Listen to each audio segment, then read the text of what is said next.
Alors, bonsoir à tous. J'espère que vous m'entendez. Je voudrais que vous me disiez tous si vous m'entendez, si vous voyez la diapositive en bleu avec un paysage et si vous voyez peut-être en vignette la webcam.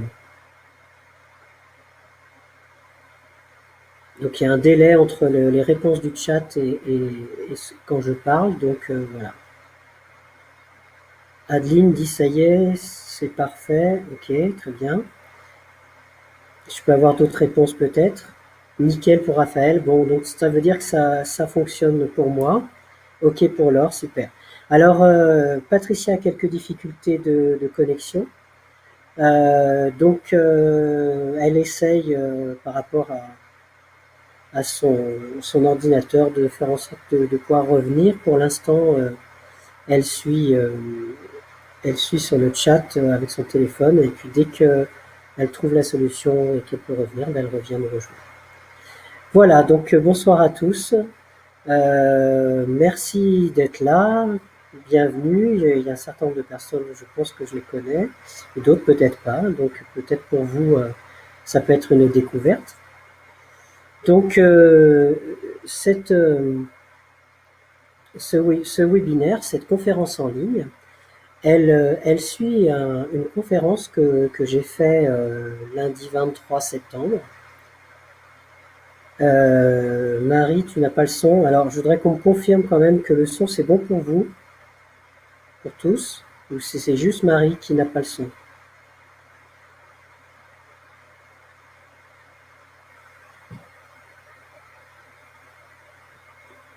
Ok, parfait pour Robert. Donc, Marie, vérifie quand même. Ok, Marie, vérifie que tu mets les haut-parleurs ou tu montes le son sur ton ordi ou tu mets ton casque pour vérifier le son est bon. Très bien. Donc, je disais que la conférence, elle faisait suite à, à une conférence en ligne que j'ai fait le 23 septembre, que vous avez peut-être vu en live pour certains, ou sinon vous l'avez regardé en replay, peut-être, hein, pour certains. Dans tous les cas, que vous l'ayez regardé ou non, alors si vous l'avez vu, cette conférence, elle vous permet déjà d'avoir intégré un certain nombre d'informations qui peuvent être utiles pour la conférence d'aujourd'hui. Puisqu'en fait, la manière dont on reçoit les événements de notre vie, ça, c'est par rapport à notre carte du monde intérieur et le fonctionnement de notre cerveau, il y a quand même des liens importants.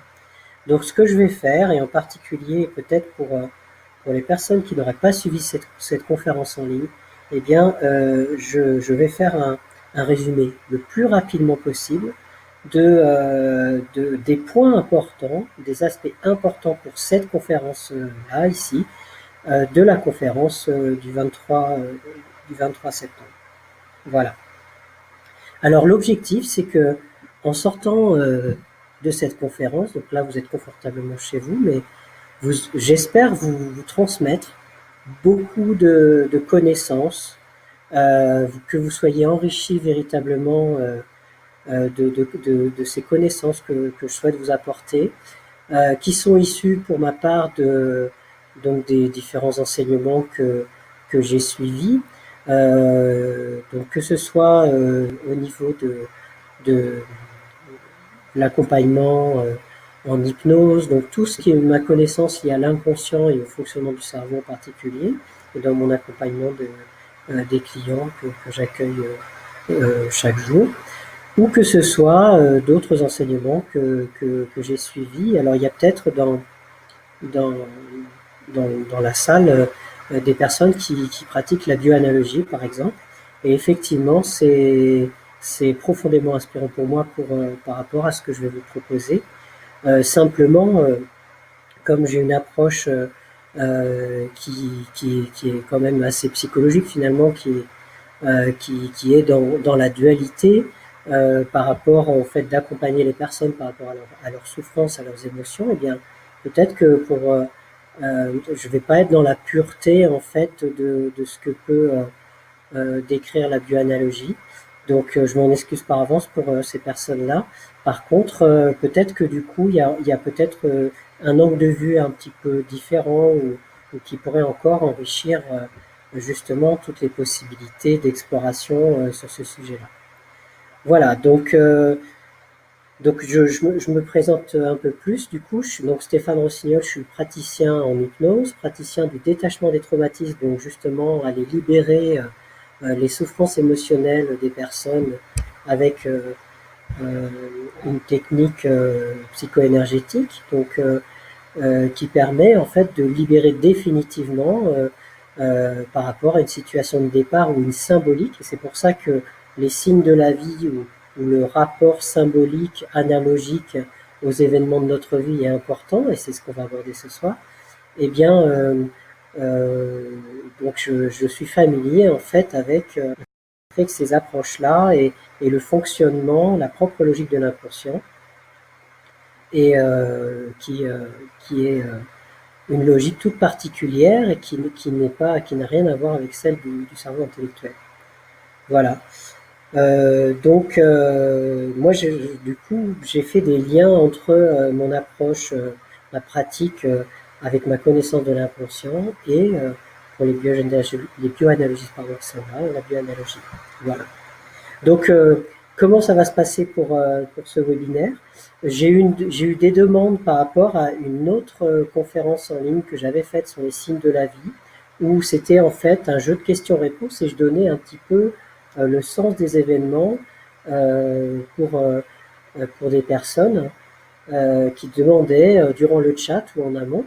Et du coup, j'avais répondu comme ça un petit peu spontanément, mais sans donner de clé de compréhension de comment je faisais. Et donc là, je vais commencer à vous donner de la théorie. Euh, donc, euh, donc, ça veut dire que là, aujourd'hui, je vais vous proposer de vous donner un certain nombre d'informations théoriques. Donc ça va être une première partie, et après il y aura une partie questions-réponses où on va vraiment jouer le jeu de ces questions-réponses, comme j'avais fait au mois de juillet lors de la conférence en ligne sur les signes de la vie, mais en questions-réponses.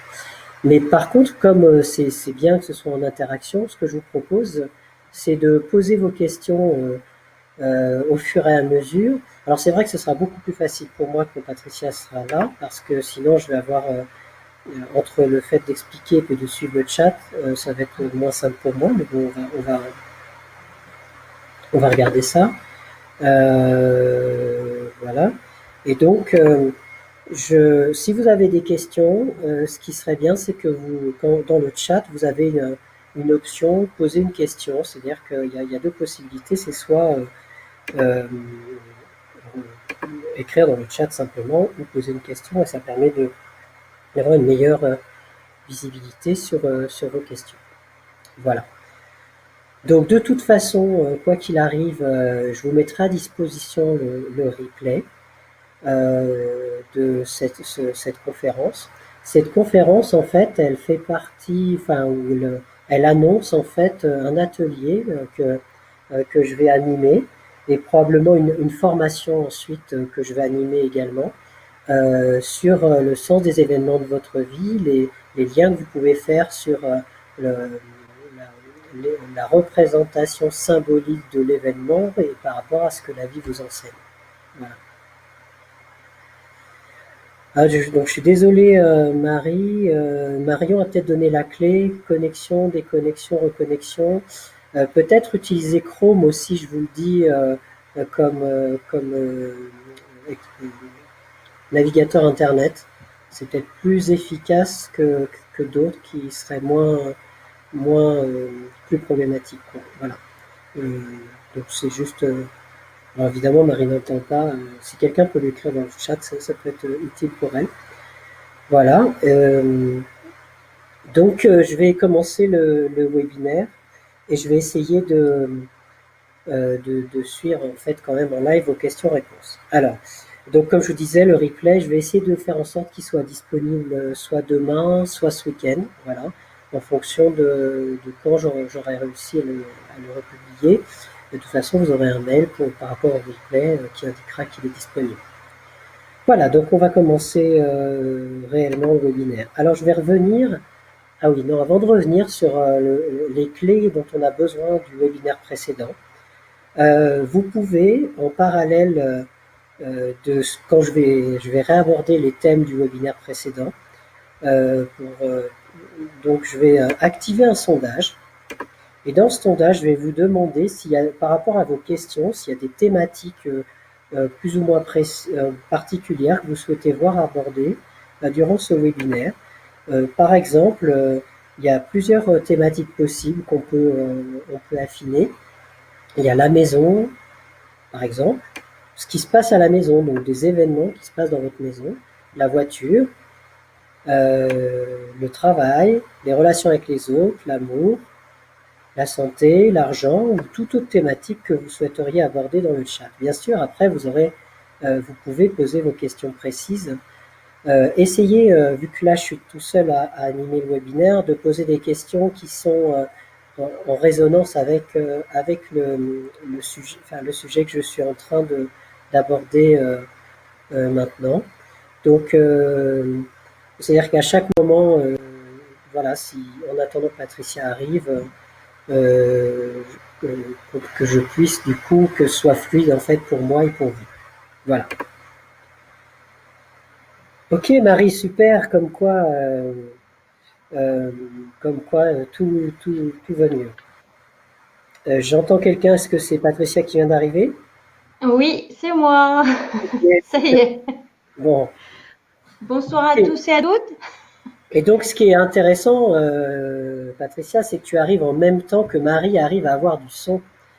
Euh, je- Donc je suppose que Marie, c'est Marie que nous connaissons. Voilà. Et donc, Marie, on se connaît, hein, c'est bien toi, Marie? Donc tu nous confirmes, et donc elle a du son en même temps que Patricia. C'est intéressant au niveau des symboliques et au niveau des signes de la vie, justement. Alors pour Adeline, question l'éloignement d'un enfant, et après Patricia, je vais te laisser dépiler le chat et puis reprendre la main sur le chat et les questions-réponses. Il faut que tu précises, je ne sais pas quelle est la question. C'est est-ce que mon enfant est loin? Est-ce que je m'éloigne de mon enfant? Est-ce qu'il me boude? Est-ce qu'il est loin géographiquement? Enfin bref, c'est pas suffisamment précis pour moi. Voilà. Mais l'éloignement, ça parle d'une distance de toute façon. Ok, donc ben on va avancer. Alors peut-être pour un meilleur flux, pour être sûr d'avoir du son, ce que je peux faire, c'est d'enlever ma webcam. D'accord, je vais couper ma webcam et puis normalement tout va continuer à fonctionner. Voilà. Et donc, je vous laisse prendre le temps de répondre au sondage, du coup. Il faut que je publie d'abord. Oui, il n'était pas publié. Voilà, il est publié. Et ensuite, je vais avancer sur ce que j'ai évoqué lors du webinaire précédent. Alors, bien sûr, je vais aller très très vite par rapport à la quantité d'informations qu'il y a sur les diapositives, mais surtout, je vais vous préciser des points importants qu'on a besoin ce soir. Alors, on y va. Voilà.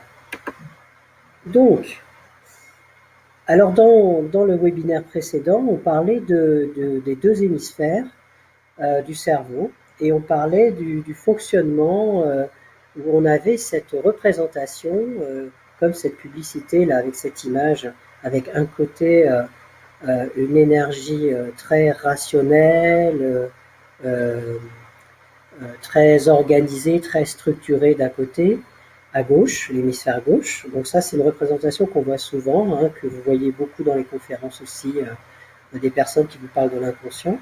Et ce cerveau, c'est le cerveau conscient, le cerveau rationnel, analytique, qui décortique les problèmes en sous-ensemble, qui a des capacités de langage, de concepts, d'abstrait, de mathématiques par exemple. Et puis vous avez un autre hémisphère, l'hémisphère droit, qu'on qualifie de créatif, imaginaire, c'est celui qui rêve la nuit et qui fonctionne autrement et qui a une autre logique. Voilà. Et donc ça, j'ai bien expliqué tout ça lors du webinaire précédent. Et là, justement, ça va vous permettre de prendre conscience que quand on veut interpréter les signes de la vie, eh bien, on est obligé de lâcher le mental, le cerveau rationnel, et d'accueillir les choses autrement. Voilà. Alors, donc ça, c'est ce que j'avais évoqué lors de la conférence. Et donc, ce qu'il faut noter, de ce qui est important, donc il y a l'hémisphère gauche, comme vous l'avez donné. Un point important que vous pouvez remarquer, c'est que le cerveau rationnel, il focalise sur les détails. C'est-à-dire que je suis conscient de quoi? Je suis conscient de ce sur quoi je focalise. Donc ça veut dire quoi? Ça veut dire que euh, quand je focalise sur la réalité extérieure, donc chaque point, je suis conscient de cela.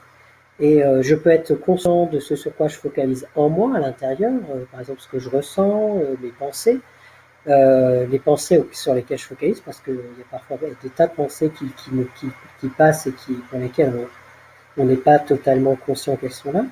Et puis, il y a tout ce qu'on focalise à l'extérieur de nous. Par exemple, là, vous m'écoutez attentivement, vous regardez la diapositive, mais en même temps, à un autre niveau, l'inconscient a capté d'une manière plus globale les choses. Voilà. Et donc, lui, le cerveau inconscient, c'est tout ce qui n'est pas conscient, donc c'est-à-dire tout ce sur quoi je ne suis pas en train de focaliser. Donc, c'est-à-dire tout ce qui se passe un petit peu automatiquement, les schémas inconscients, les automatismes, bref, tout ce qui se passe un petit peu de manière automatique. Et l'inconscient, lui, il utilise l'imaginaire, la créativité, l'artistique, et il est global, donc il met en lien les choses.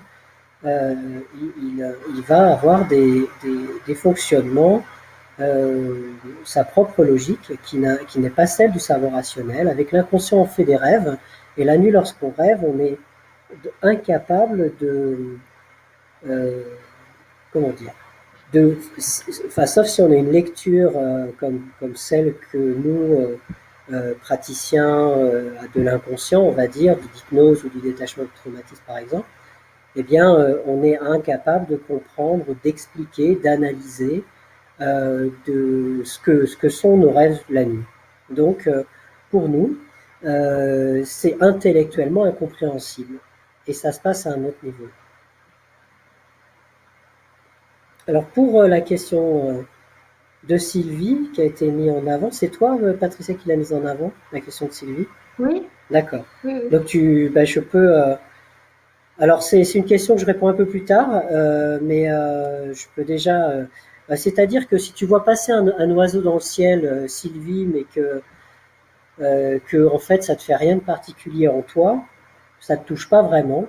Donc, si ça te touche pas vraiment, il n'y a pas de raison que tu y fasses attention par rapport au message que la vie voudrait t'enseigner. Par contre, si tu te sens touché profondément par quelque chose qui se passe, eh bien, il est probable que tu as quelque chose à intégrer, à prendre conscience de quelque chose. Voilà. Et donc, d'autre part, j'avais expliqué lors de la conférence dernière qu'il y avait trois couches au niveau du cerveau. Alors, je vous demande juste une chose par rapport à ça, ce qui n'a pas été dit la dernière fois, c'est de constater il y a plusieurs couleurs et que ces codes couleurs là, rose ou rouge, vert et bleu, sont des couleurs que je vais réutiliser en permanence et qui vont vous permettre en fait d'associer, de mettre en lien les choses entre elles et à un autre niveau. Voilà, merci Sylvie. Et donc, il y a une première couche qui est le cerveau reptilien, qui est un cerveau archaïque qui gère la physiologie, les cycles physiologiques du corps, donc des automatismes et des comportements de survie immédiate, donc qui gère notre survie.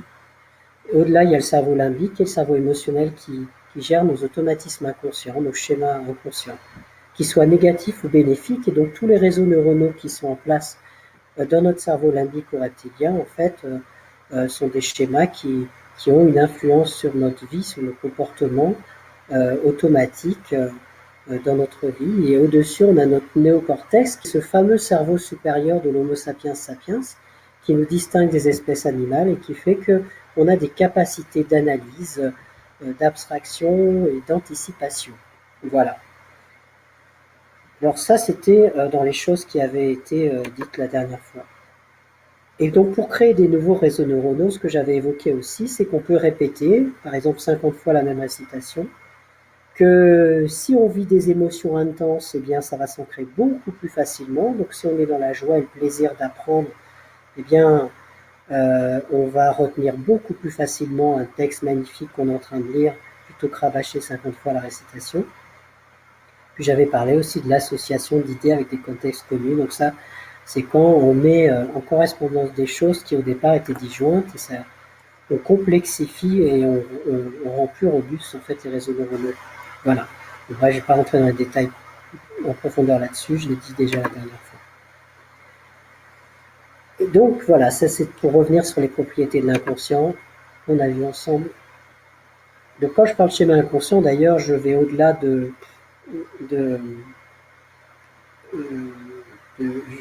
dans l'explication là, sont soit liés à l'expérience personnelle, donc ce que je ressens au présent, c'est lié à des programmes, donc des schémas inconscients, des réseaux neuronaux actifs dans notre cerveau.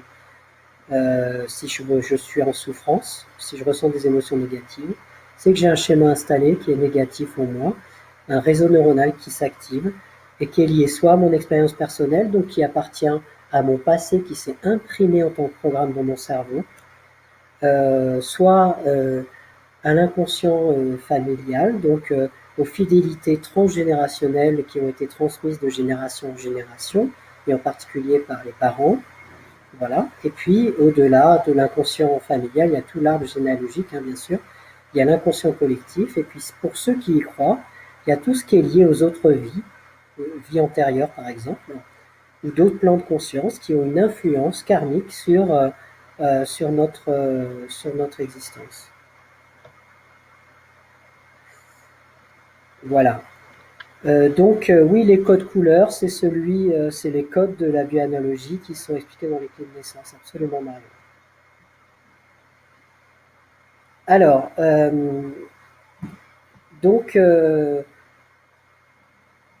juste pour préciser effectivement que en permanence dans notre vie, on va répéter des schémas qui sont déjà en place, c'est-à-dire que des programmes dans notre cerveau sont là, et comme l'inconscient fonctionne de manière automatique par défaut, en survie, sauf si on lui demande de nous aider et de transformer ces schémas neuronaux. Donc ça, c'est possible avec les techniques de travail sur les émotions comme le détachement des traumatismes ou l'hypnose, dès lors qu'on accède à l'inconscient. En tout cas, par défaut, les programmes sont là et on les répète en permanence, on répète les mêmes programmes. Et du coup, on peut intellectuellement se demander pourquoi je reproduis toujours les mêmes schémas et je veux surtout pas reproduire. En réalité, je les reproduis parce qu'ils sont là et qu'ils sont activables et activés en permanence. Et donc, il n'existe pas de chemin, de programme pour expérimenter l'inconnu. Voilà. Et donc, c'est ce qui nous a d'ailleurs permis de rester vivant et de survivre. On verra ça tout à l'heure. Et du coup, à force de répéter les mêmes schémas, ça construit nos croyances limitantes ou certaines constructives dans notre vie, puisqu'à force de répéter, de valider que c'est vrai pour nous les mêmes expériences, en fait, on construit nos croyances, comme par exemple de considérer que le monde est dangereux, que je ne suis pas digne d'être aimé, ou je ne mérite pas de recevoir plus d'argent, enfin bref, ce genre de croyances limitantes. Mais il y a aussi des croyances constructives. Tout ce que je crois possible pour moi, je peux l'obtenir parce que j'y crois. Voilà, alors maintenant je vais rentrer dans la conférence véritablement. Et donc là, vous allez, pour comprendre les signes de la vie, il faut bien comprendre que les signes en question, on peut les interpréter parce qu'on comprend les analogies, les résonances et les symboles qu'ils représentent. Et donc si je reviens en fait à l'hémisphère gauche et à l'hémisphère droit, donc déjà cette représentation, j'ai pas précisé tout à l'heure, alors que j'aurais dû le faire. La représentation hémisphère gauche, cerveau rationnel analytique avec le schéma gris que vous aviez, et puis l'hémisphère droit qui est un cerveau émotionnel très créatif, très imaginatif, très imaginaire. C'est une métaphore puisque la physiologie a décrit le cerveau en couches avec le reptilien, le limbique et le néocortex. Donc physiologiquement, on a bien deux hémisphères, mais ces deux hémisphères sont composés en couches qui sont les unes sur les autres, donc le reptilien, le limbique et le néocortex. Et donc, quand on dit que le conscient est dans l'hémisphère gauche, c'est pas que l'hémisphère gauche qui gère le conscient et l'hémisphère droit l'inconscient, c'est bien plus complexe que ça. On est conscient déjà de ce sur quoi on focalise, comme je le disais tout à l'heure, donc ça peut être certains endroits du cerveau, puis il y a d'autres parties du cerveau qui fonctionne de manière inconsciente et automatique. Mais en fait, cette représentation en deux hémisphères, c'est une image et c'est une métaphore. Donc déjà, on est dans la symbolique en représentant ces deux hémisphères-là. Et après, on va comprendre pourquoi cette représentation-là, cette manière de représenter les deux hémisphères, a tout son sens, mais du point de vue, dans la logique de l'inconscient, et pas dans une logique rationnelle et analytique. Donc pour l'hémisphère gauche, apparemment et intellectuellement, les choses sont séparées et n'ont pas de relation entre elles. C'est-à-dire que grâce à mon cerveau intellectuel, rationnel, je vais analyser. Et donc, quand j'analyse, je vais décomposer les problèmes complexes en sous-ensembles plus simples. Et donc, je vais cloisonner, mettre dans des cases, séparer les choses, parfois ouais, mettre en comparaison les choses, donc faire en sorte que les choses sont séparées entre elles. Donc en fait, la logique du mental, de l'ego, qui je suis moi est différent de toi, qui je suis est séparé de toi, c'est une logique de l'hémisphère gauche, du cerveau rationnel. Et du côté droit, en fait, dans la logique de l'inconscient, tout est en relation, tout est en résonance. C'est pour ça qu'avec l'hémisphère droit, c'est avec lui qu'on est dans l'énergie de l'amour, du cœur, dans la relation, le lien, et donc tout est en lien. Oh, excusez-moi.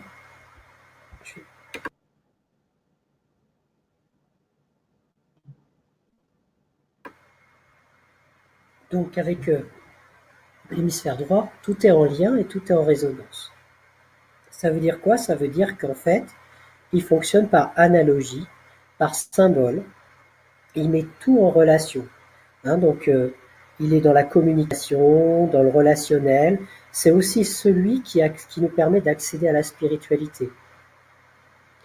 C'est-à-dire que la foi, c'est quelque chose déjà qui ne se prouve pas intellectuellement, qui ne se justifie pas, c'est quelque chose qui se vit et c'est une porte d'accès.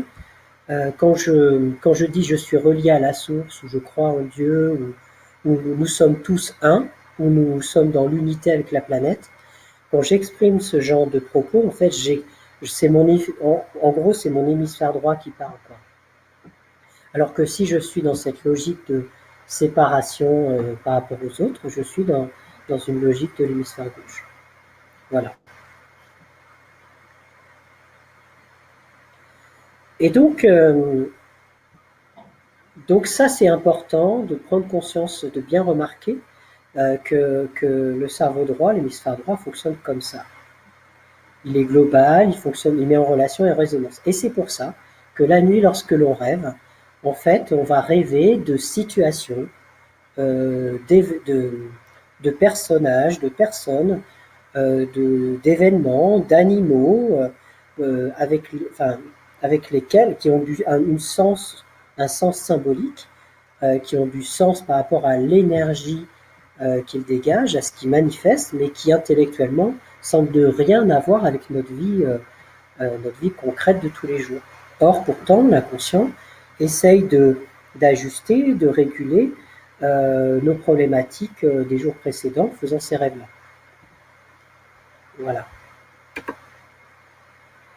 Donc, pour vous dire que les relations et les analogies, donc les signes de la vie qu'on voudra les interpréter, ce n'est pas accessible par le mental.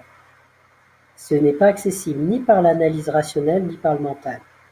Et donc, c'est que par les symboles, les analogies de l'inconscient, les résonances et les liens que vous allez pouvoir comprendre, alors je le dis avec un mot qui est lié au mental, mais en tout cas expérimenter que ah oui, c'est ok, c'est vrai pour moi. C'est-à-dire qu'en fait, de tout ce que je vous dis d'ailleurs, ne croyez pas ce que je vous raconte. Je vous propose d'en faire l'expérience, c'est-à-dire de vivre la conférence, faire l'expérience et de voir comment les choses s'assemblent, se mettent en lien, sont liées, sont en résonance, sont analogiques. Voilà, entre elles, analogues.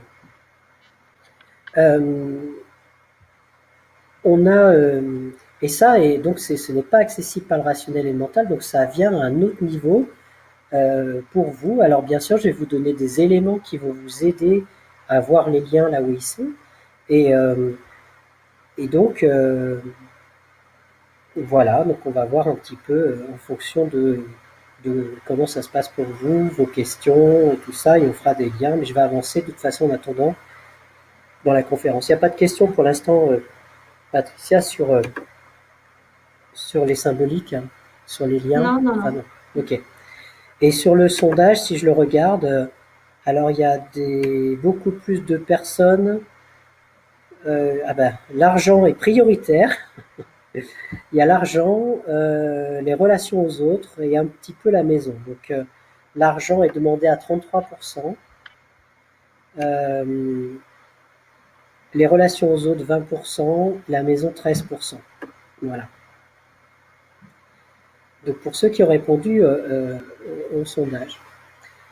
Donc déjà, au niveau des analogies de l'hémisphère gauche, la gestion du temps, ce qui se passe à l'école, et ce que je vis dans ma vie professionnelle, comment je me repère à l'extérieur, comment je me situe à la fois par rapport à la réalité extérieure et par rapport au temps, l'analyse, l'abstraction, les concepts, en fait, il y a des choses qui sont en relation entre elles. Et ça, c'est des choses qui sont en lien au niveau de l'hémisphère gauche. Voilà. Et après, je vais expliquer d'où ça vient tout ça, mais ça vous donne, du point de vue de l'inconscient, en tout cas, tous ces domaines sont reliés en résonance et analogue. Donc, une problématique au temps peut faire que j'ai une problématique au repère. Enfin, bon, on verra après dans les détails comment on peut approfondir ça.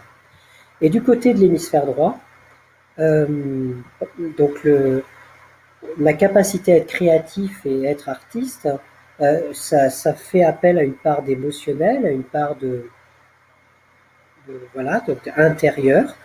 On est dans le rêve, l'imaginaire, et le fait de mettre en résonance et en relation les choses fait que, excusez-moi, excusez-moi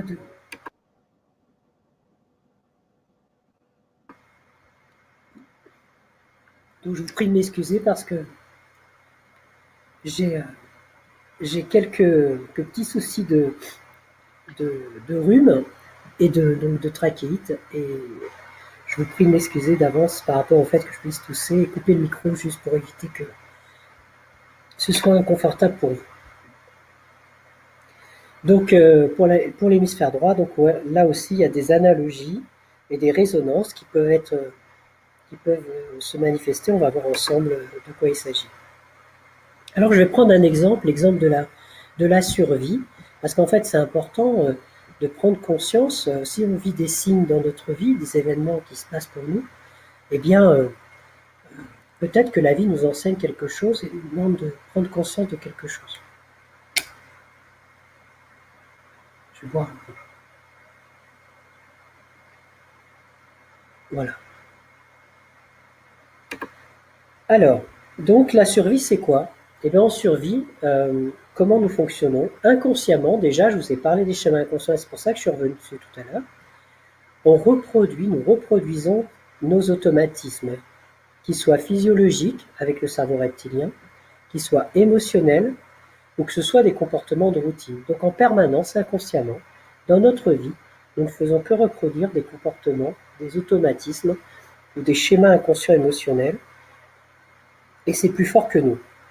Mais consciemment avec notre mental, si je regarde de l'autre côté, en fait, on est toujours en train d'anticiper, d'analyser les choses, ce qui se passe, mais nous analysons toujours en anticipons, pardon, en fonction de ce que nous connaissons déjà. Donc en survie, nous sommes en permanence en train de reproduire ce que nous savons déjà faire. Donc ça, c'est important de le noter, parce que pour être pleinement sur notre voie, notre chemin, être pleinement dans notre réalisation de qui nous sommes en tant qu'être singulier et unique, eh bien, pour cela, il faut peut-être sortir de certains automatismes, conditionnements, sortir de ce que nous savons déjà faire.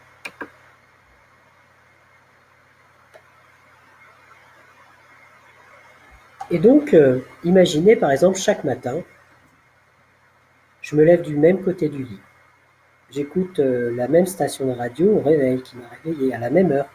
Je prends le même petit déjeuner, je prends la douche à la même heure, je prends mes mêmes affaires, je prends la même voiture pour faire le même trajet, pour aller au même travail tous les jours. Et je retrouve les mêmes collègues que d'habitude. Parfois, ça change un peu, mais pas tant que ça. Et puis ensuite, voilà, je vis ma vie de cette manière-là. Et j'ai parfois les mêmes pensées, je fais les mêmes choix, j'ai les mêmes comportements, je vis les mêmes expériences. Finalement, je suis confronté aux mêmes émotions, qu'elles soient positives ou négatives. Et en fait, sur cette ligne du temps, si je ne change rien, ma ligne du temps va être que mon passé va être mon avenir. Beaucoup de gens sont dans l'état à dire que je veux changer quelque chose dans ma vie, mais en réalité, rien ne change. Pourquoi?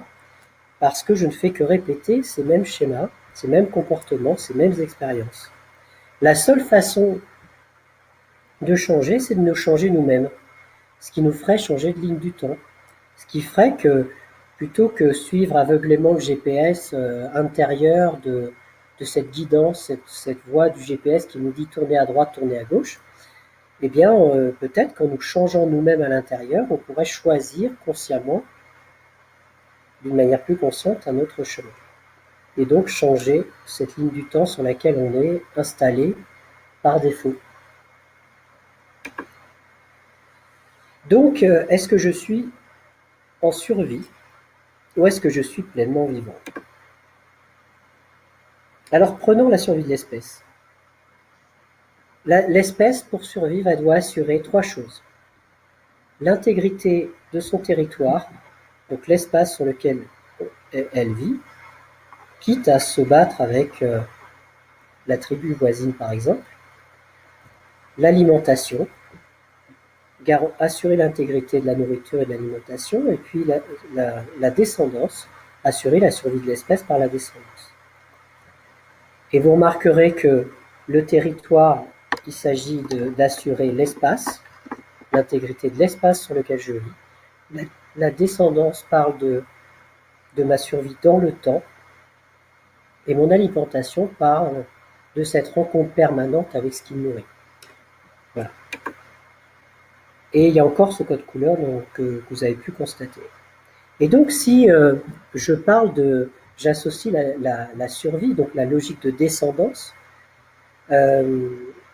c'est tout ce qui représente mon identité à l'extérieur de moi et qui perdure dans le temps. Et donc, par exemple, mes enfants, elles sont ma descendance. Mais si j'écris un livre, c'est ma création, au même titre que mes enfants d'ailleurs. Et donc, mes créations, mes enfants ou mon livre, mon œuvre, c'est la même chose. Et donc, si je m'identifie par exemple à mon livre et je me dis, bah, ce livre, c'est moi qui l'écris, c'est moi qui l'ai fait, et puis que à partir du moment où il commence à avoir une vie et puis qu'il est critiqué, et je peux très bien me sentir attaqué personnellement, alors que c'est le livre qui est attaqué par exemple, et je peux vivre très très mal la critique du livre, alors qu'au fond, ce n'est que le livre, ce n'est pas moi. Donc, pour bien comprendre qu'en fait, l'inconscient, dans les analogies, fait des associations et des résonances par rapport à ça. Pour l'alimentation, l'alimentation, c'est ce qui nourrit, c'est ce qui est mouvement, c'est ce qui est action, c'est mettre en relation la nourriture avec soi, c'est la rencontre et la relation permanente. Donc, c'est l'expression de ce qui est vivant et de ce qui est libre. Voilà, tout ce qui me nourrit et qui est en relation avec moi, ce qui permet de se sentir vivant et libre. Donc là, je donne quelques analogies comme ça liées à la survie, c'est pour vous donner un petit peu des éléments. Et pour le territoire, c'est quoi mon territoire? C'est ma maison, c'est mon espace, c'est ma place. Ma place, ça peut être aussi ma fonction, mon rôle, la posture que je vais avoir. Et donc, c'est ce qui m'appartient. Le fait si j'ai besoin d'un espace de posséder un bien, donc ce besoin d'avoir, c'est lié au territoire. Voilà. Donc, comme je disais tout à l'heure, en survie, nous reproduisons ce que nous savons déjà faire. Sauf que souvent, avec les fidélités inconscientes, les injonctions familiales et les automatismes qu'on a mis en place, eh bien, on a tendance à suivre des voies tracées par d'autres, suivre des conventions familiales et sociales, des routines, des habitudes, et puis répondre aux attentes, faire ce qui est attendu, anticiper par rapport à ce qu'on connaît déjà. Et donc en survie, on fait ce qu'on sait déjà faire, mais est-ce que je vais prendre le risque de prendre un autre chemin qui serait peut-être plus approprié par rapport à qui je suis moi en tant qu'être unique et singulier, original, incomparable, inestimable? Eh bien, en étant cet être-là, comment je peux exprimer tout mon potentiel si je me limite ou je m'enferme dans le fait de suivre une voie qui n'est pas la mienne? D'accord? Donc c'est important de noter, voilà, qu'en survie, on suit des voies et qui nous empêchent peut-être d'être pleinement dans dans notre plein potentiel. Voilà. Donc la vie, comme vous le savez, c'est un mouvement permanent. Et est-ce que je vis ce mouvement permanent dans la fluidité? Est-ce que je suis en paix avec ce mouvement permanent? Est-ce que je suis en relation permanente, en lien permanent avec la vie? Ça peut être intéressant si vous, dans le chat, vous répondiez un petit peu à cette question-là. Comment vous vous sentez? Si c'est fluide pour vous la vie, c'est joyeux, c'est bien, ou est-ce que c'est plus compliqué que ça? Hein, je vous laisse, pendant que j'avance, je vous laisse et proposer un petit peu votre perception de la vie, comme cette rivière qui coule là, avec des rochers, qu'elle contourne facilement et fluidement. Est-ce que moi je suis dans ce mouvement permanent de la vie, au sens où je le vis agréablement, dans la joie, dans la présence, dans la fluidité, ou non? Voilà, je vous laisse un peu répondre et en même temps je vais avancer.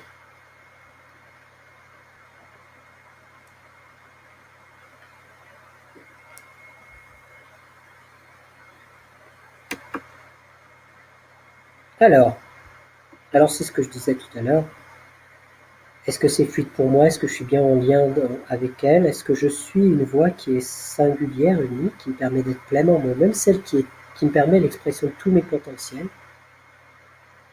Voilà, c'est la question que j'ai posée tout à l'heure.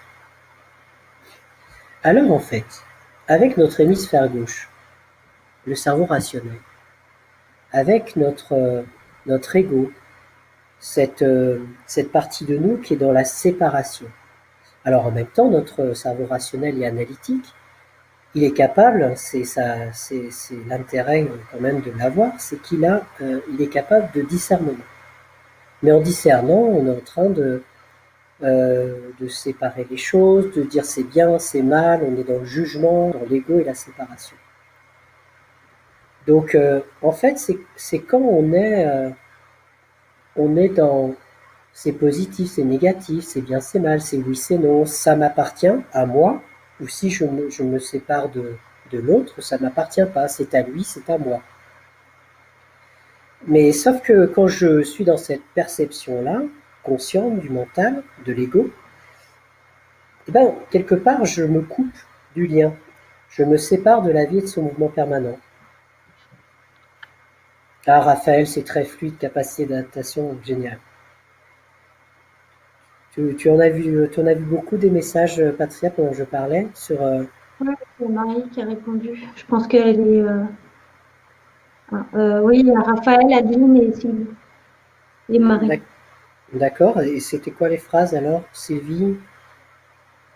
Euh, Adaptation permanente, c'est celle-ci. oui. Et Marie, il y a des hauts, des bas. Et Adeline, des fois on est joyeux et des fois c'est compliqué à gérer les aléas de la vie. Oui. Alors, ce qui est intéressant, c'est quand c'est compliqué, c'est comment tu fais pour, comment tu vis l'expérience et enfin, identifier peut-être au niveau justement des résonances, des symboliques, des signes qui sont là. Qu'est-ce qui fait que c'est compliqué à ces moments-là alors que d'autres fois c'est joyeux? Donc je vais avancer un petit peu pour aller plus loin sur cette notion de focaliser, d'être dans la séparation et donc de focaliser que sur deux polarités et donc d'être séparé. En fait, quand je perçois la vie sur deux polarités, uniquement s'il y a moi et ce qu'il y a à l'extérieur de moi, donc je fais une séparation entre l'intérieur et l'extérieur. Quand je me sépare de la relation avec l'autre, et que donc je suis dans l'ego, je ne suis pas dans cette relation-là. Quand j'oublie de vivre la rencontre, Quand je mets quelque chose dans la rencontre entre moi et l'extérieur, ou la personne, ou l'événement, quand on voudra interpréter le signe, le sens de l'événement, c'est parce que si l'événement nous touche, c'est qu'en fait il y a quelque chose qui se passe dans la rencontre, d'accord? Et donc si c'est douloureux, qu'on vit dans la dualité, c'est qu'en fait il y a quelque chose, c'est pas fluide, donc il y a quelque chose qui se vit en dualité. Par exemple, quand je mets une distance, quand je vis des émotions, je suis dans l'attente. Et donc, dans une relation, par exemple, je peux très bien être dans l'attente de l'autre, que l'autre me dise ça, euh, que j'attends de l'autre qu'il fasse ceci ou qu'il fasse cela, ou qu'il me dise ceci ou qu'il me dise cela, ou je m'oblige à un résultat, ou je m'enferme dans des contraintes par rapport à l'autre, ou par rapport aux contraintes que je m'impose au travail, par exemple. Où je suis dans l'intention, je pose une intention au départ, c'est-à-dire que finalement, je laisse pas la magie de la rencontre se révéler comme elle pourrait se révéler si je laissais faire en fait. Il y a Marion qui pose une question. Oui, alors sortir du schéma transgénérationnel pour se respecter soi est bon, mais nous met dans une forme de danger du dit cercle. Non, oui. Alors je vais répondre à Marion. Si tu ressens le fait de te... De, alors, nous met dans une forme de danger, c'est-à-dire c'est quoi le risque? En fait, la question, c'est si je sors du schéma transgénérationnel, c'est-à-dire je suis déloyal à la lignée, à la famille, au clan familial, pour me respecter, donc c'est un conflit intérieur, hein, c'est le risque d'être loyal et fidèle à moi-même, de me respecter, donc, c'est d'être déloyal au clan familial. Et donc le danger dont Marion, ce serait intéressant que Marion tu précises, c'est quoi le risque d'être déloyal, d'être fidèle à toi et d'être loyal envers toi-même, de respecter pleinement. Et donc si tu du coup es déloyal envers ton clan, ta famille, le transgénérationnel, quel est le risque? C'est quoi le danger pour toi? Et en fait c'est ça la question, parce qu'en fait c'est une peur, et peut-être que cette peur elle est fondée, peut-être qu'elle n'est pas fondée du tout. Mais en tout cas, elle t'empêche de te respecter pleinement et d'être fidèle et loyal à ta propre réalisation et à toi-même.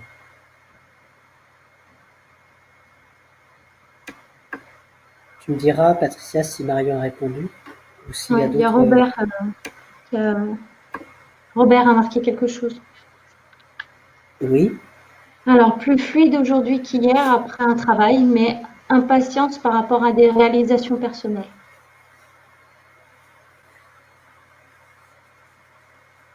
Donc en fait, réalisation personnelle pour Robert, je suppose, alors attention, après il faudra préciser aussi, qu'il s'agit de ce qu'il crée. Réalisation personnelle, c'est ses créations. Euh, Parce que le travail, c'est comme s'il sous-entendait, alors attention, je suis dans les suppositions là, que dans son travail, il n'est pas dans ses réalisations personnelles, donc il réalise pour autrui, d'accord? Donc voilà, il doit être probablement salarié. Et du coup, c'est plus fluide ce côté-là. Par contre, euh, sur les envies de se réaliser personnellement, sur les élans, il y a des impatiences, des frustrations, que ça va pas assez vite. Il y a peut-être quelque chose de cet ordre-là. Voilà. Donc après, ce qui est créé, donc ça parle de certaines choses au niveau des, des signes, des symboliques. On va regarder ça ensemble, peut-être après. Voilà. Il y a Marion qui a répondu. Oui, incompréhension de ces changements. Mais est-ce que la famille a envie, alors évidemment, incompréhension de ces changements, mais est-ce que la famille souhaite que tu restes à ne pas te respecter et malheureuse, ou est-ce qu'elle a envie que tu sois heureuse? Est-ce que les incompréhensions, c'est des incompréhensions, c'est du jugement? Est-ce que du coup, après ces jugements-là, est-ce que c'est au nom d'une peur de leur part? Voilà, après, il faut aller voir un petit peu euh, Voilà. À un moment, faut faire un choix, quoi. Peut-être de faire sauter cette peur d'être déloyal au clan familial. Mais sauf que, c'est quoi le prix à payer? Est-ce que, voilà, il peut y avoir un prix à payer, c'est effectivement, c'est quoi le risque pour toi? Parce qu'ok, ils sont dans l'incompréhension, ils comprennent pas ce que tu fais. Et moi, ça me parle bien parce que je, je, je vis quelque chose envers ma famille par rapport à ce que je fais. Ce genre de conférence en ligne, si vous voulez, c'est pour des gens très rationnels dans le mental, ça peut être perçu d'une manière très bizarre. Donc, je comprends tout à fait de quoi tu veux parler.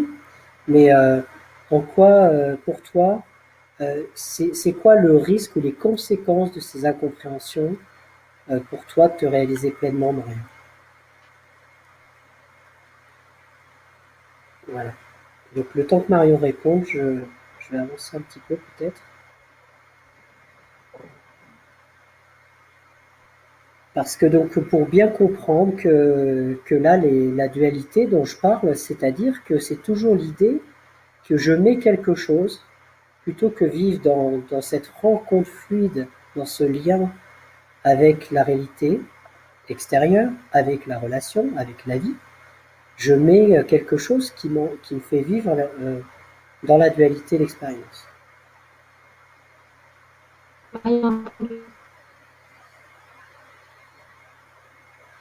Oui, c'est-à-dire que Marion, tu mets les personnes de la famille face à leur propre dysfonctionnement et leur responsabilité. Si c'est ça, oui, d'accord. Ben, oui, mais le risque, c'est le rejet complet. Ben, comme il y a cette peur, c'est un schéma émotionnel qui est ancré quelque part dans le limbique, la peur d'être rejeté complet, hein, complètement. Voilà. Eh bien, euh, si tu te libères de cette peur d'être rejeté,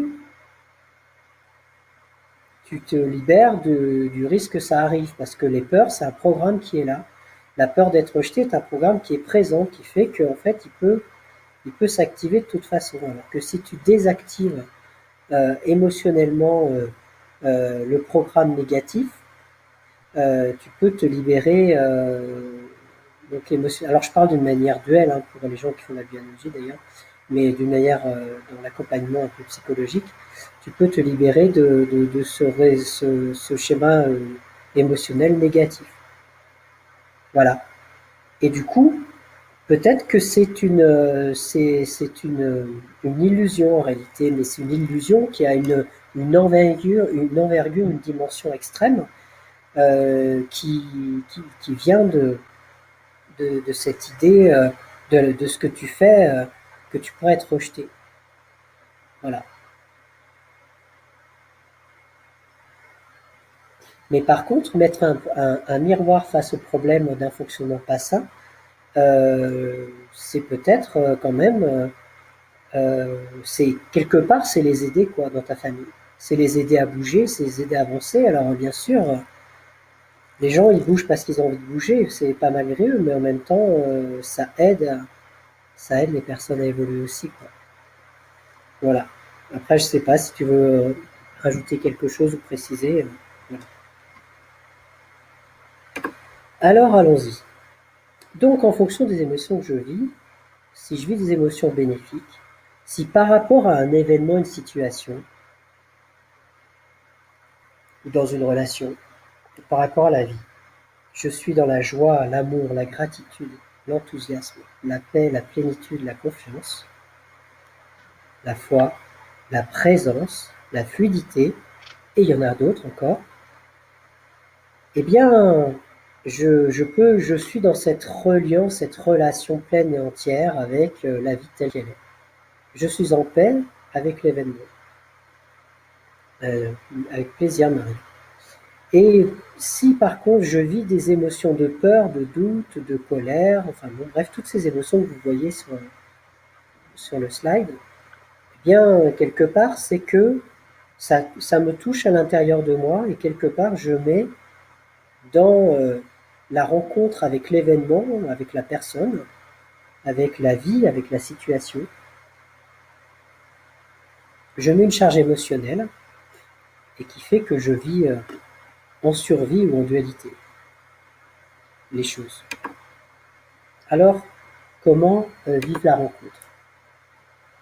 Alors tout d'abord, je vais partir de manière un peu triviale, mais c'est pour vous montrer à quel point c'est c'est du point de vue de l'inconscient toujours, mais à quel point c'est important.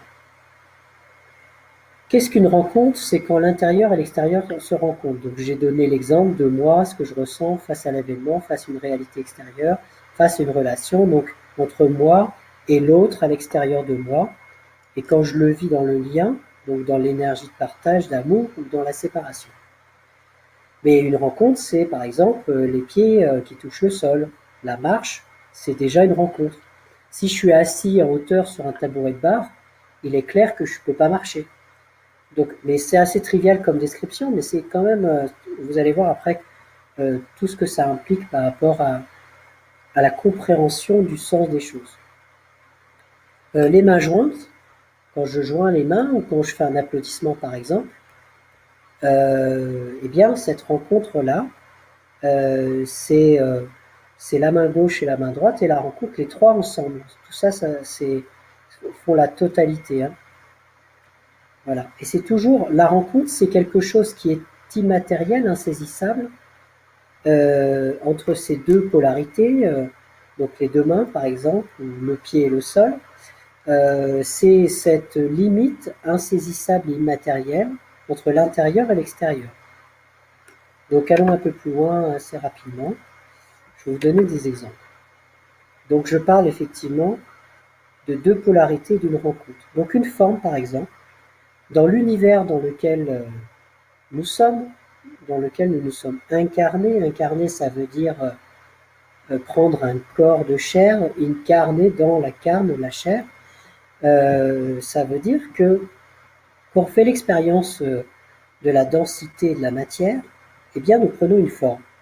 Et toute forme dans cet univers-là a un extérieur, un intérieur et une limite.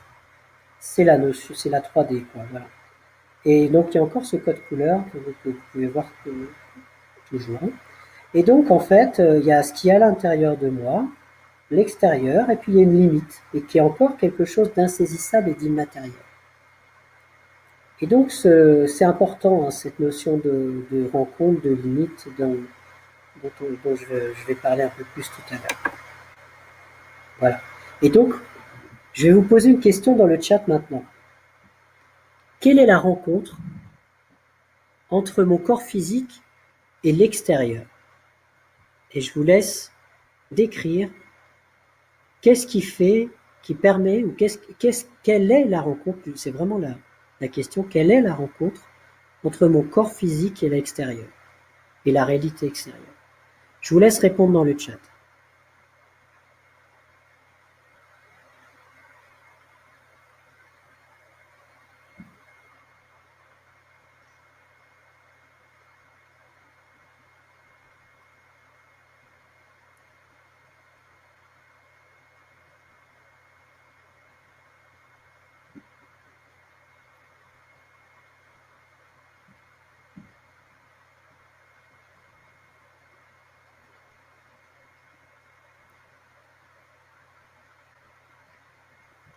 Je ne sais pas si je vois des réponses. Pour l'instant, je ne vois pas de réponse.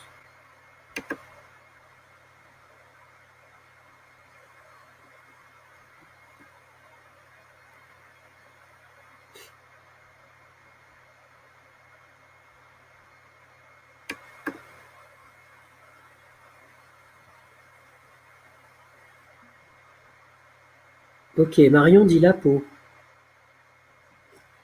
Bonsoir Marine. Ok, est-ce que quelqu'un d'autre a une autre réponse?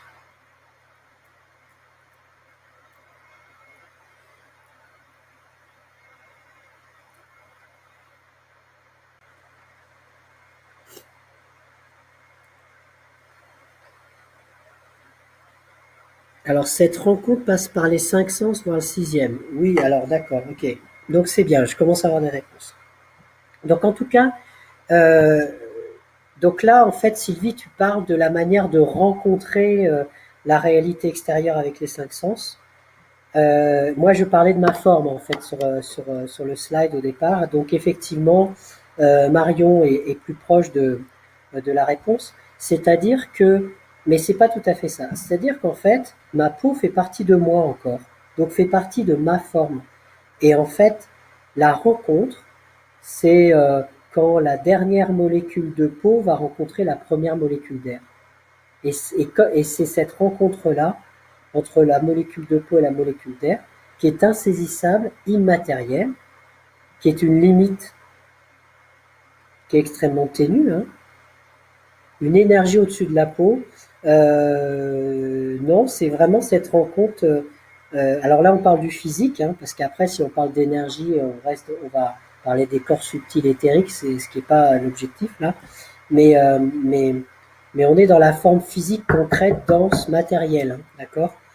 Donc le contact entre la peau et l'air, Marie, c'est exactement ça, tout à fait. Et c'est insaisissable, immatériel. Donc j'avance. Et donc, pour revenir à cette notion de rencontre, hein, entre deux polarités, euh, donc j'ai donné l'exemple de la forme.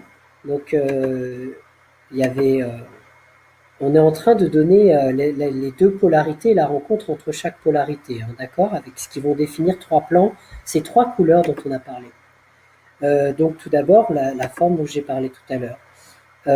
Donc la rencontre entre mon corps physique et l'extérieur. Donc la limite de la forme, y compris son corps humain. Et puis quand je parle d'un homme et d'une femme, eh bien la rencontre entre l'homme et la femme, c'est l'union. Et puis quand l'union est consommée et que un enfant apparaît, eh bien l'homme devient père et la femme devient mère. Et c'est-à-dire que on peut noter déjà que l'enfant c'est lié, c'est cette rencontre entre le masculin et le féminin, entre l'homme et la femme, le père et la mère, et que l'enfant ne peut pas exister s'il n'y a pas eu de père ou s'il n'y a pas une mère, comme l'homme ne peut pas être père s'il n'y a pas d'enfant et une mère, et ainsi de suite. Euh, du coup, c'est véritablement l'idée euh, l'idée que en fait les trois sont indissociables. Voilà, les trois plans, les trois couleurs sont indissociables. Donc non, c'est pas la peau morte du coup, Marion, parce que d'ailleurs, si tu parles de la peau morte, ça peut être intéressant du point de vue symbolique et inconscient. Mais donc, puisqu'en plus on parle de cette rencontre, donc c'est quoi la mort dans la rencontre, ou ce qui empêche, qui nous fait vivre séparés de cette rencontre et cette relation-là, et qui nous fait vivre en dualité, donc dans la souffrance des choses. Voilà. Donc c'est vraiment ce lien insaisissable et invisible entre ma peau et l'air, quoi, tout simplement. Voilà. Alors ensuite, il y a donc j'ai parlé de la famille. Et par exemple, si on prend la rencontre entre le ciel et la terre, eh bien on parle de l'horizon, la ligne d'horizon. Et c'est pareil, hein, que ce soit la terre ou l'océan, il y a la ligne d'horizon. Et en fait, vous remarquez toujours ce code couleur qui est là. Et donc, euh, dans les symboliques, lorsqu'on va faire, on va agir, on va vouloir regarder les symboliques, vous remarquerez que l'énergie du mental, de l'abstrait, le ciel qu'on associe, on peut associer à quelque chose d'abstrait, un peu nébuleux pour parler des choses comme ça, le côté solaire aussi, on verra après de quoi il s'agit, la terre qui est l'océan. Bon bref, je vais pas rentrer dans les détails tout de suite, mais je vais venir dans les symboliques. Et donc quand nous incarnons, on choisit d'expérimenter cette rencontre entre le temps et l'espace, ce continuum espace-temps. Et vous remarquez également qu'il y a cette énergie du temps. Et peut-être que je vous ai dit, quand on parlait de l'hémisphère gauche tout à l'heure et de l'hémisphère droit, je vous l'ai peut-être pas dit sur cette conférence-là, mais c'était noté, c'est que le temps linéaire chronologique, c'est une faculté du cerveau rationnel, du mental. C'est grâce à cette capacité d'abstraction qu'on est capable d'appréhender le temps, d'anticiper, d'organiser, de planifier, ce que globalement les espèces animales ne savent pas faire. Et donc le néocortex vert, le temps vert, donc vous voyez, et donc le temps et l'espace, ce continuum espace-temps qui ensemble vont définir la rencontre. Du coup, la formule d'Einstein se lit comme ça. L'énergie, c'est la rencontre. La masse, c'est de la matière, c'est du concret. Et puis la vitesse de la lumière au carré, on mesure en années-lumière, donc c'est une mesure de temps. Voilà. Pour vous donner un petit peu encore des notions, temps, espace, rationnel, émotionnel, conscient, inconscient, focaliser sur les détails, être global, le père, la mère, l'enfant. Je ne sais pas si vous me suivez déjà. Et donc, quand je veux mesurer si quelque chose, tout à l'heure en dualité, je disais c'est bien, c'est mal, c'est positif, c'est négatif. Et en fait, si j'intègre ce plan de la rencontre, il faut que je tienne compte du neutre. Et d'ailleurs, un électricien qui mesure un potentiel, par exemple, eh bien, en fonction du sens dans lequel il va mettre ses mesures, eh bien, ça va être soit positif, soit négatif. Voilà. Donc, la notion de positif, c'est par rapport à un neutre, par rapport à un point zéro, je vais avoir une valeur positive, et par rapport à un point zéro, je peux avoir une valeur négative suivant comment, en fait, dans quel sens le potentiel, je le mesure. Voilà. Alors, ça reste un peu trivial, tout ce que je vous dis pour l'instant, mais vous allez vite voir que ça va devenir beaucoup plus important de compréhension. Voilà. Et donc, si je reprends ma forme et que je reviens sur mon positif, mes potentiels, eh bien, ce positif-là, on peut décrire ce mouvement vers l'extérieur. Et ce mouvement vers l'extérieur, c'est cette notion aussi de focaliser dont j'ai parlé tout à l'heure.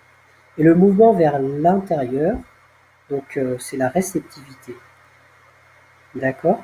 Donc en négatif. Et donc on est en train d'émettre en fait des notions qui sont liées à ces polarités, qui sont le yang et l'émissivité, c'est le yang. Tout à l'heure j'ai parlé du soleil. Le soleil est un astre qui émet des rayons, qui est dans l'émissivité.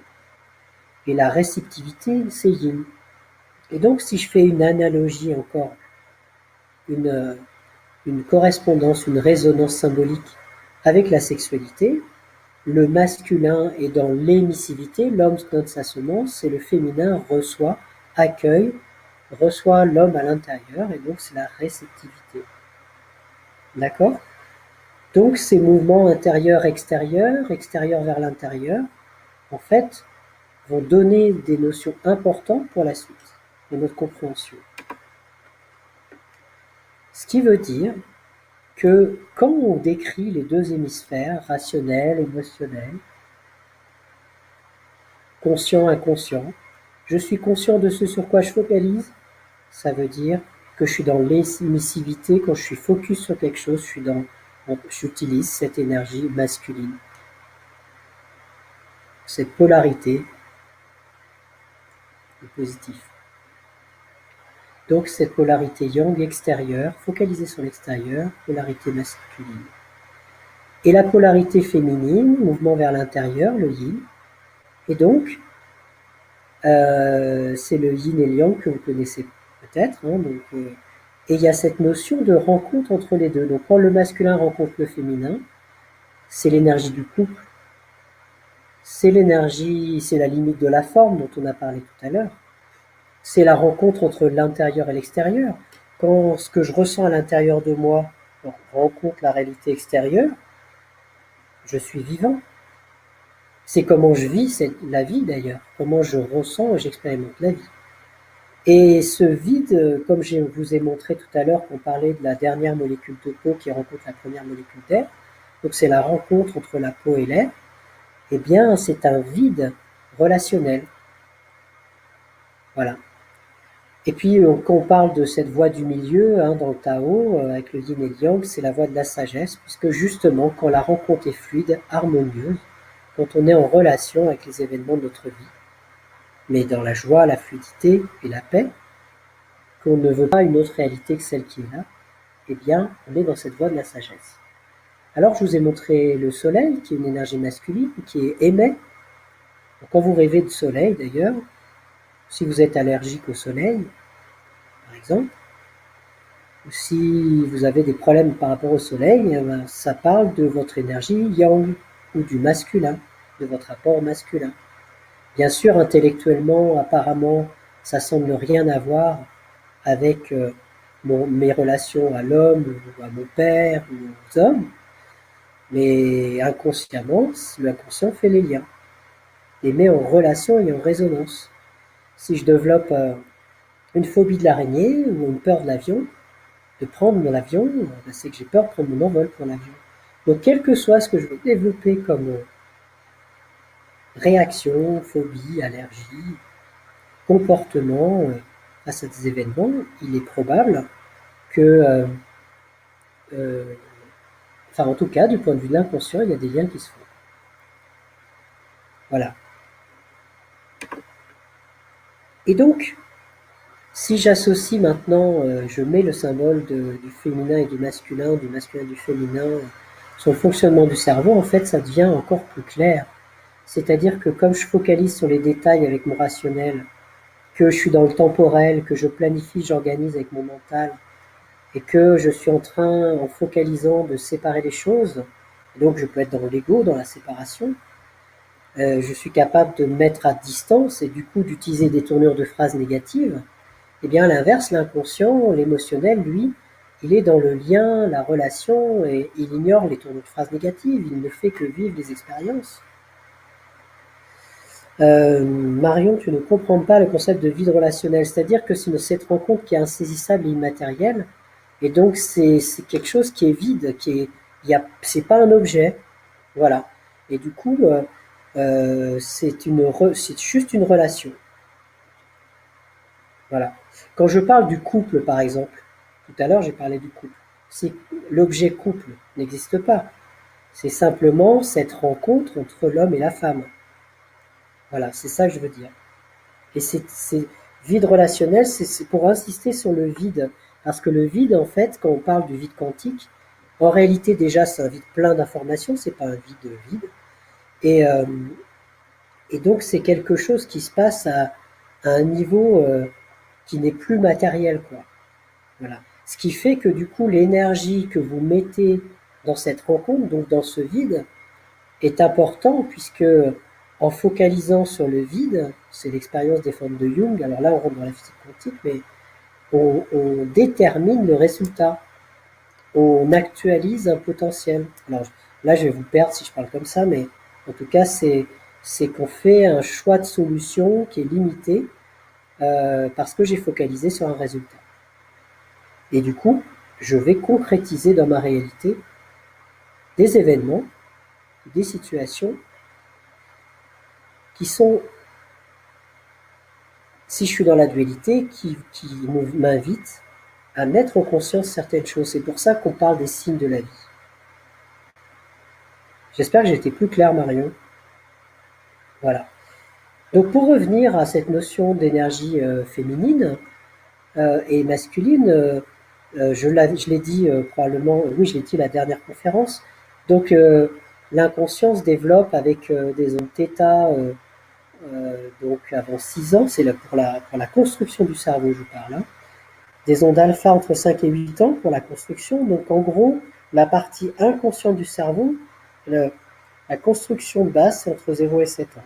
Et à 7 ans, enfin 8 ans pour la partie créative, et pour l'âge de raison, à 7 ans, les ondes cérébrales bêta, qui sont les ondes du cerveau rationnel et du conscient, apparaissent à partir de 7 ans. Et de 7 à 14 ans se mettent en place. Et donc ça veut dire que l'énergie masculine, toute la construction, ça se détermine à cet âge-là, 7-14 ans. Donc en gros, l'empreinte du féminin sur ma vie est majeure entre 0 et 7 ans dans ma vie. Et l'empreinte du masculin est majeure de 7 à 14 ans. Je parle des racines de construction. Voilà. Et du coup, ce qui s'est passé avec les énergies yin et yang dans votre entourage qui vous permettent de vous construire sont déterminants pour votre vie. Donc la relation à maman, en particulier pour le yin, la relation à papa pour le yang, pour la partie de votre partie rationnelle. Il y a une influence ensuite sur des domaines de vie qu'on va regarder ensemble. Voilà. Prenons les analogies maintenant. Alors, à l'extérieur, je parle des repères extérieurs. Comment je me situe? Si je suis perdu, c'est que je n'ai pas de repère extérieur. Le fait d'identifier et de nommer quelque chose. Ou par exemple, je m'identifie au livre que j'ai écrit, qui me survit dans le temps. Eh bien, on parle justement de s'identifier à quelque chose qui est à l'extérieur de moi. Donc à partir de là, je ne suis pas dans mon intégrité de qui je suis et dans cette rencontre avec la réalité telle qu'elle est. Donc bon là je suis en train de donner des précisions qui peut-être peuvent vous dérouter, donc je vais rester simple là. Donc nommer, identifier, reconnaître l'émissivité, le mouvement vers l'extérieur. Donc du coup, avec mon énergie masculine, je vais être dans l'action, le faire, agir sur la réalité extérieure, je vais anticiper dans le futur, je vais donner, agir, faire, donner, je vais être reconnu. Là, j'ai dit 2 fois la reconnaissance. Mais mon rayonnement, mon charisme, mon côté solaire qui émet, eh bien c'est grâce à cette énergie du masculin que ça va se passer. Alors attention, mon charisme et mon rayonnement, c'est je rayonne et j'émets qui je suis à l'intérieur de moi. Donc il y a quand même ce qui est à l'intérieur qui est important. Mais le charisme et le rayonnement, c'est quand même cette énergie masculine, cette énergie qui agit sur, qui se voit à l'extérieur. La valeur qui se voit à l'extérieur. C'est aussi l'avoir, puisque quand je veux posséder quelque chose, je ne l'ai pas en moi, donc je le cherche à l'extérieur. Et à l'intérieur, il y a tout ce qui est sensation interne, émotion, ressenti. C'est pour ça qu'on dit que l'hémisphère droit est émotionnel. Donc la réceptivité, le mouvement vers l'intérieur, donc le mouvement vers l'intérieur, ça veut dire quoi? C'est accueillir, c'est recevoir. Si vous avez des problèmes, on a parlé de l'argent tout à l'heure, par rapport à l'argent. Quelle est votre capacité à recevoir? Comment vous accueillez et recevez cette énergie de l'argent? Mais comme toutes les autres énergies, l'amour, les compliments, toutes ces choses. Et quand on lâche prise, c'est que à l'intérieur on est en paix, qu'on est bien, on est ok avec la réalité telle qu'elle est. Donc c'est pour ça que le lâcher prise est là. L'intuition, c'est ce qui émerge spontanément à l'intérieur de moi. Parce que la valeur intérieure, c'est ce qu'il y a en moi, mes valeurs, ma vérité profonde. Et après, bien sûr, il y a tout ce qu'on avait vu tout à l'heure par rapport aux 2 hémisphères, tout ce qui est ancré, qui est lié au passé, qui est imprimé à l'intérieur. Voilà. Mais c'est aussi, donc je le disais, la foi, la spiritualité, l'être, le soi, qui je suis moi à l'intérieur. Et comment cet intérieur rencontre la réalité extérieure? Eh bien, c'est la présence, c'est ici et maintenant, c'est mon mouvement, le mouvement, la vie, la rencontre, et c'est ça.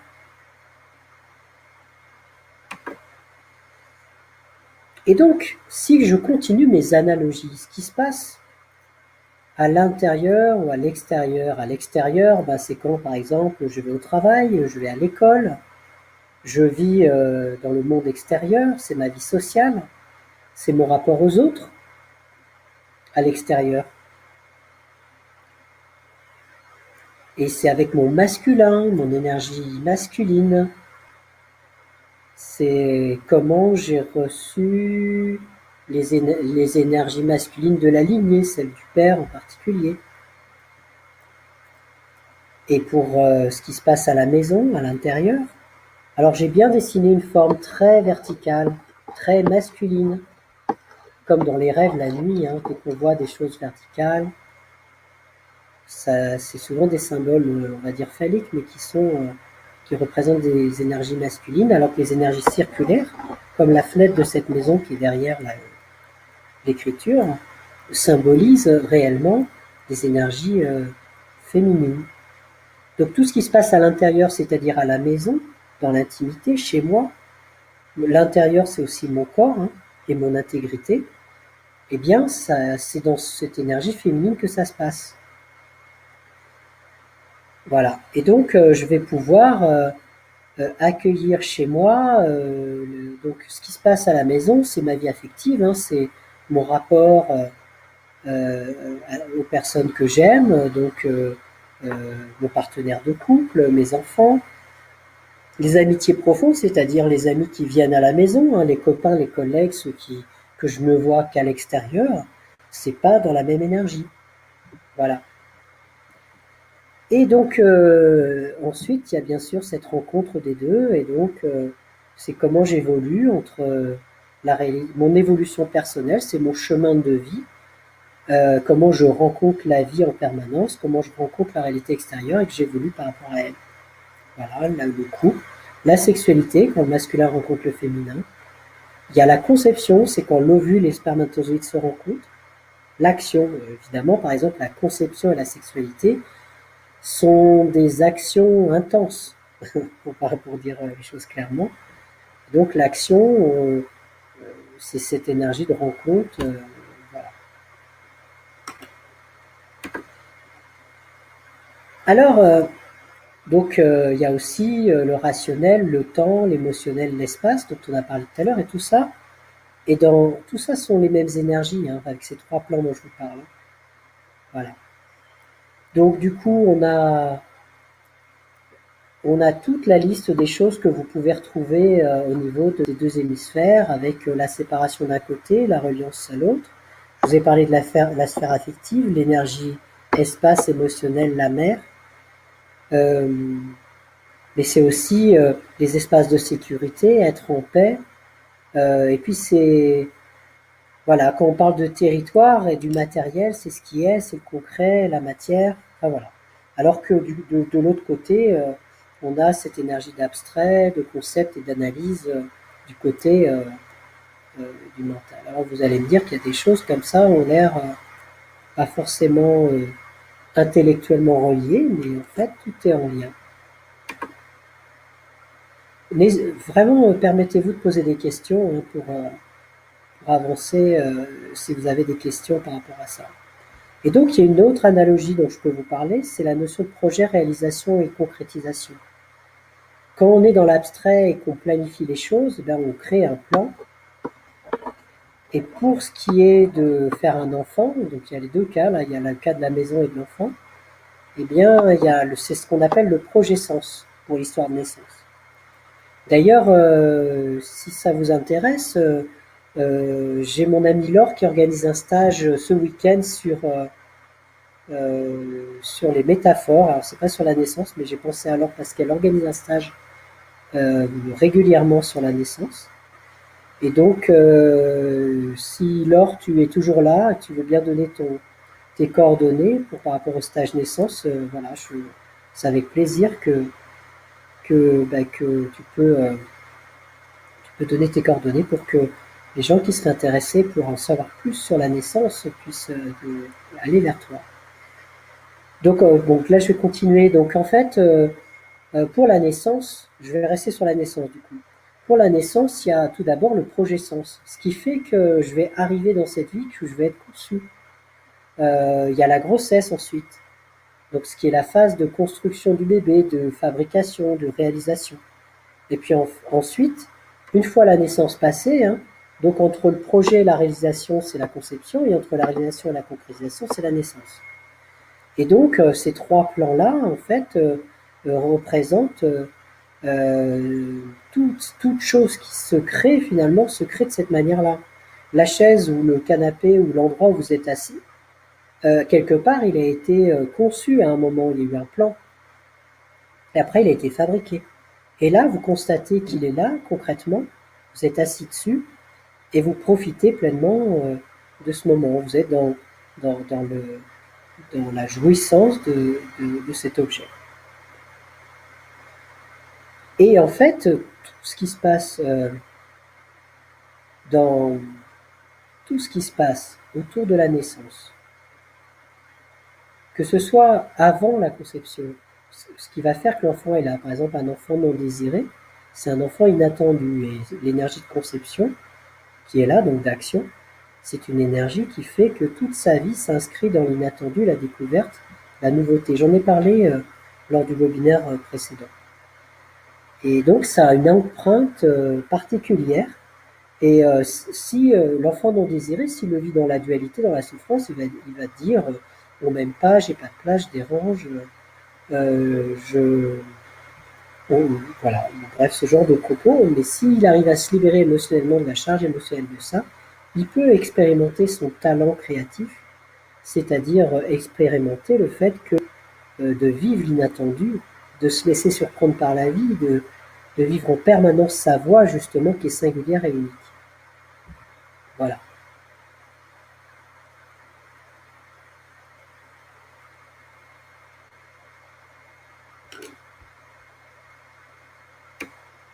Alors, je regarde vite le chat parce que je vois qu'il y a des choses.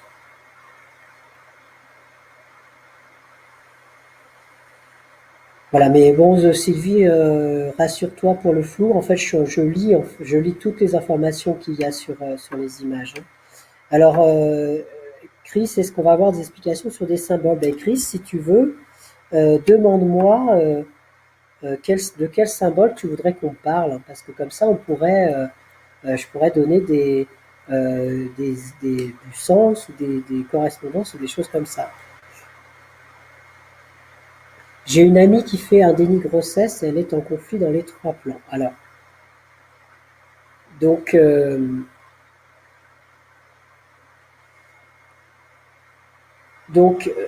déni de grossesse, on parle de négation de ce qui se crée en nous.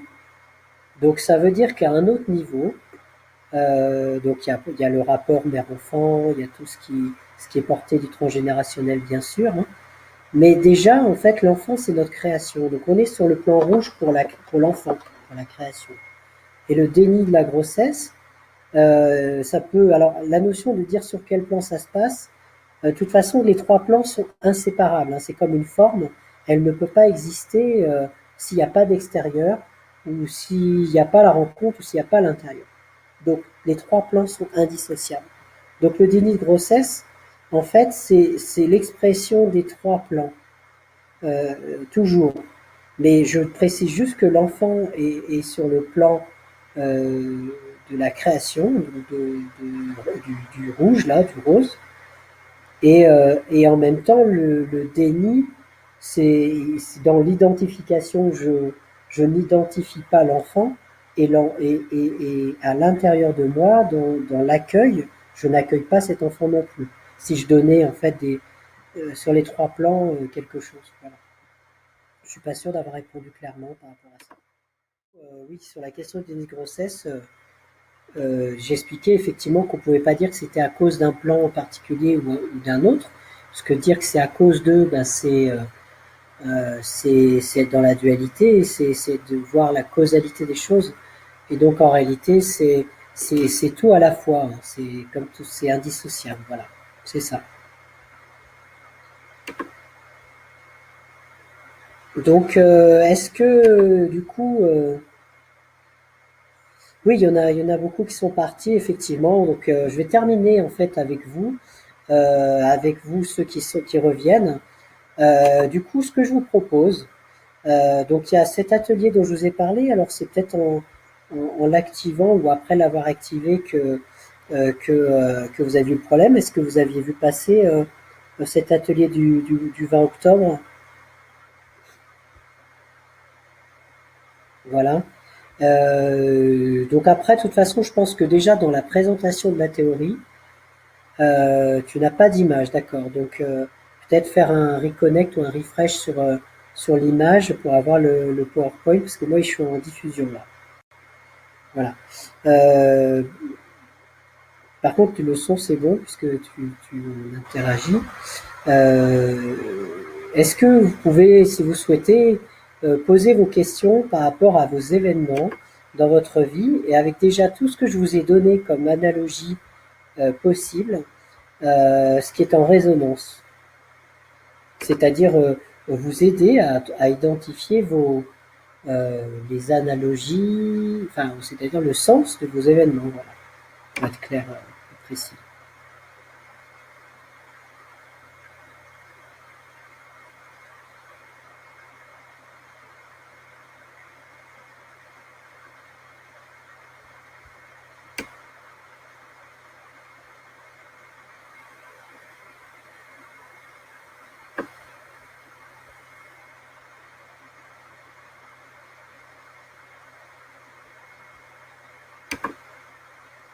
Oui, le son est parfait.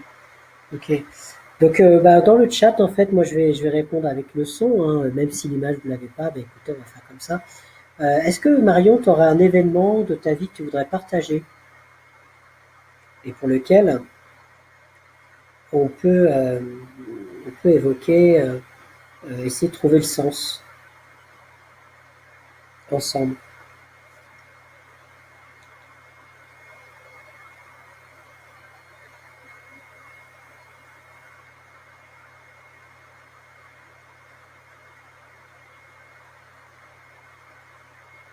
Ah, tu veux pas en parler comme ça, d'accord. Ok, bon, donc, est-ce que ça peut être un événement assez simple, hein? Moi, j'ai des personnes qui me disent, ben voilà, j'ai eu tel problème avec ma voiture, j'ai eu une fuite d'eau. Ce que je vais faire, c'est que je vais désactiver la webcam. Ça se trouve, ça va être mieux pour l'image. Voilà. Est-ce que il y a quelque chose qui peut, j'en sais rien. Moi, c'est au travail, il m'arrive toujours telle ou telle chose pour vous aider à comprendre ou à intégrer le sens.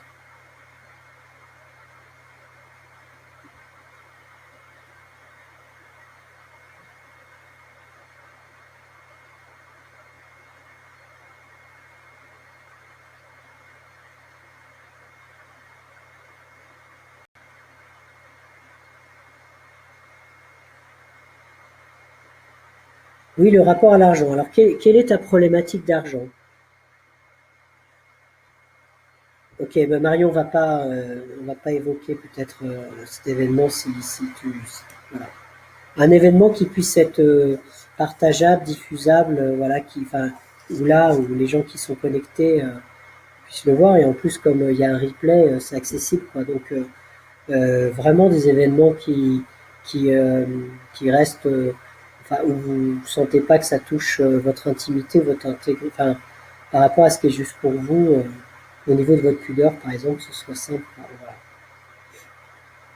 Donc le rapport à l'argent Marion, quel est quelle serait la question par rapport à l'argent? Est-ce que c'est, je sais pas, c'est je gagne pas assez d'argent? Est-ce que je suis tout le temps à découvert? Est-ce que on me vole de l'argent? Je perds souvent mon argent? Je sais pas. C'est quoi la question? J'ai beaucoup de mal à demander l'argent qui me revient de droit. Eh bien, comme être payé pour mon travail, oui. Eh bien, on parle de, donc quand on parle d'être payé pour ton travail, donc tu as bien compris qu'au niveau symbolique, analogique, le travail, ça parle de euh, du plan du professionnel, donc du masculin, du yang, et de la manière d'être reconnu, d'être valorisé à l'extérieur. Et peut-être qu'au niveau des racines, on va dire en causalité, hein, c'est lié à l'énergie du masculin sur toi dans la construction, en particulier pour l'adolescence, là où on construit sa valeur, ou entre 7 et 14 ans, pour la construction de l'énergie rationnelle, donc celle qui est utilisée lors du travail. Donc c'est tout ce que tu peux recevoir par le biais de l'énergie masculine. Alors être payé, c'est aussi recevoir, hein. Donc c'est comment moi je reçois de l'énergie du masculin, comment je suis dans la relation avec l'autorité. Donc ça renvoie souvent quand même à l'autorité du père et dans l'énergie du recevoir, comment je reçois en tant que jeune fille, ado, de l'énergie du père. C'est comment maman reçoit de son mari aussi. Voilà. Donc si ça te parle par rapport à ça, alors j'ai du mal à donner l'argent qui me revient de droit, c'est comme si, c'est quoi le risque de demander? Imagine tu demandes cet argent qui te revient de droit, il te revient de droit. Donc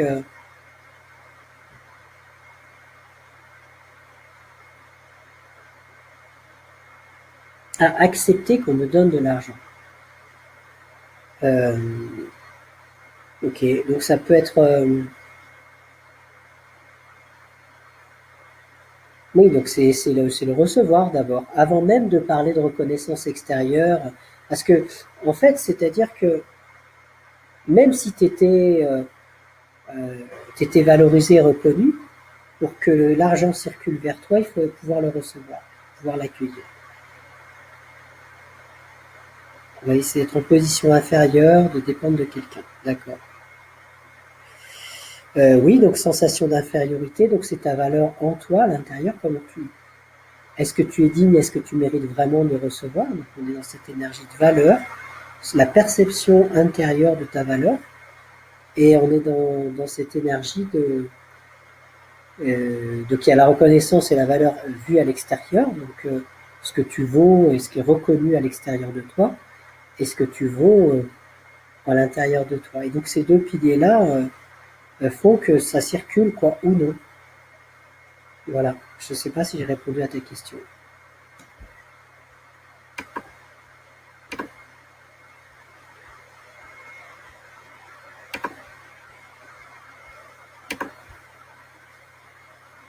Est-ce que tu peux confirmer si j'ai répondu à ta question?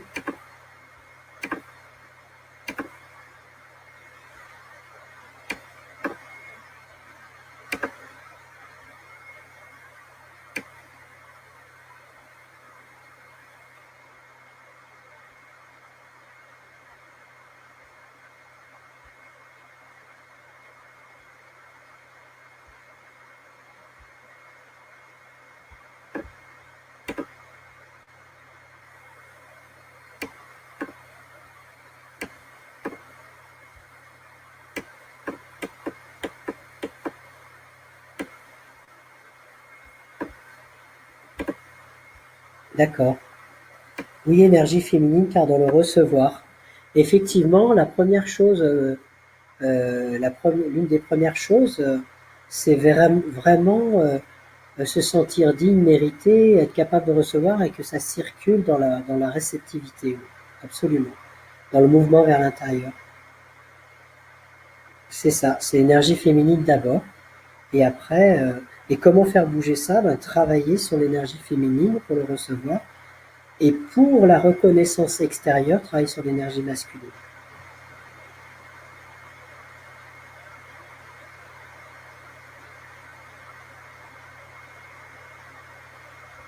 Est-ce que, Marion, tu me dis si j'ai bien répondu à ta question, et s'il y a d'autres questions, allez-y. Voilà, si Marion, tu as d'autres questions, tu y vas, on en profite. Hein. Moi, je peux prendre un peu de temps. Mes problèmes avec l'énergie masculine, d'accord? C'est quoi le problème avec l'énergie masculine, tu dirais? Sans rentrer dans... Oui, on a répondu, d'accord. Si tu veux évoquer, alors en restant dans cette neutralité-là, le problème à l'énergie masculine, pas dans quelque chose de possible, de fluide pour toi.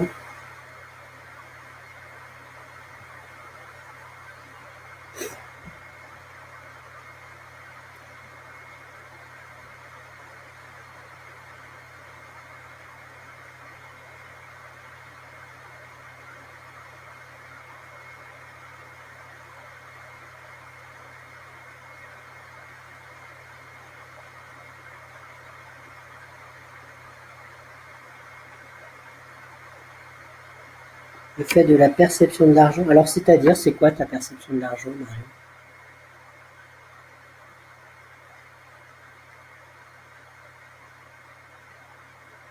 Oui, vas-y, précise, prends le temps de préciser.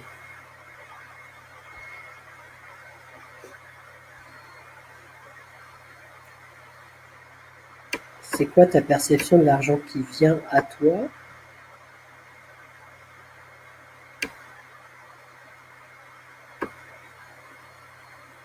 Oui, d'accord. Bah, c'est ça. Bah, et faut continuer à travailler là-dessus, en fait, ça. C'est-à-dire que, euh, oui, qui régit les choses. Régit, c'est la règle, hein, on parle de l'autorité encore. Oui,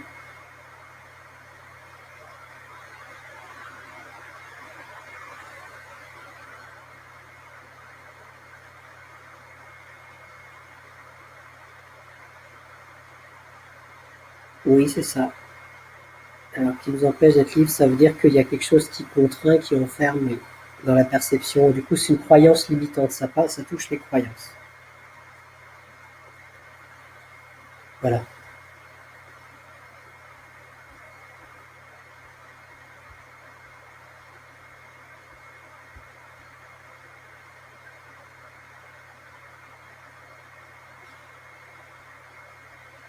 Ok. Est-ce que, Marion, j'ai répondu à tes questions? Et est-ce qu'il y a d'autres questions peut-être? Là, il reste quelques personnes, hein. Malheureusement, on a perdu. Oui, c'est bien de la faire éclater. Que l'argent, ça enferme et ça empêche, parce que voilà, l'argent, quelque chose d'intrusif qui régit les choses, donc qui nous soumet à des règles, hein, et qui nous empêche, parce que c'est comme ça que je le comprends, qui nous empêche d'être libre. Donc oui, toute cette croyance-là, intrusif, la règle, et empêche d'être libre, donc c'est l'enfermement et la contrainte, c'est quelque chose euh, qui peut se libérer, donc on travaille sur la croyance ou les émotions associées à cette croyance. Oui, absolument, je suis d'accord. Non, non, c'est bien Marion, c'est bien. Est-ce que d'autres personnes ont des questions? Et puis, si j'ai pas d'autres questions, ben on va mettre fin au webinaire. Je précise juste qu'il reste encore quelques places, très peu, mais quelques places pour le stage d'hypnose du 11 au 13 octobre. Et que si vous souhaitez, si ça vous intéressait, ben, simplement m'envoyer un mail ou me demander pour pouvoir euh, accéder au stage s'il restait de la place. Voilà. 11 au 13 octobre, donc du vendredi au dimanche, en immersion complète. Et sinon, il y a, comme je vous ai dit, l'atelier du 20 octobre pour aller plus loin sur les énergies résonance. Voilà, est-ce que quelqu'un d'autre veut partager? Ou sinon, on va se dire bonsoir. Oui, merci Marion, merci. Merci d'être là et de participer à ce magnifique stage. Alors je dis qu'il est magnifique, mais c'est aussi le retour que j'ai des stagiaires. C'est pour ça que j'en parle comme ça.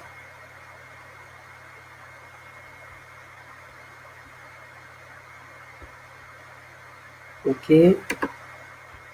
Donc j'ai l'impression qu'il n'y a personne qui réagit, donc je pense que c'est bon pour tout le monde. Est-ce que merci Marion. Eh bien écoutez, je pense que là il n'y a pas eu de questions, donc on va mettre fin au webinaire, hein. Donc il était mis tout à l'heure un peu fin brutalement. Donc au niveau du replay, ça risque d'être rien à partager.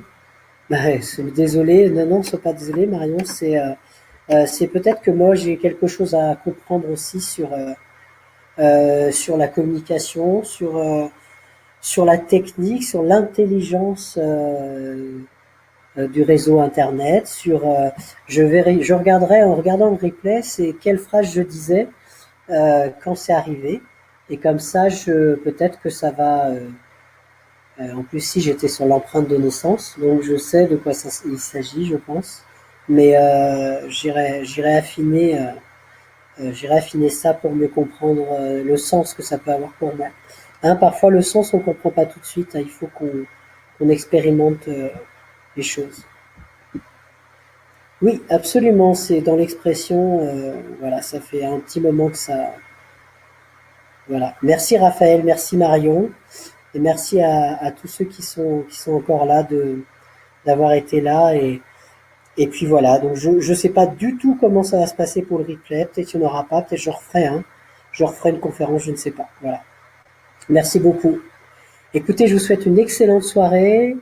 Je vais enlever le slide et je vais revenir en caméra pour vous dire au revoir.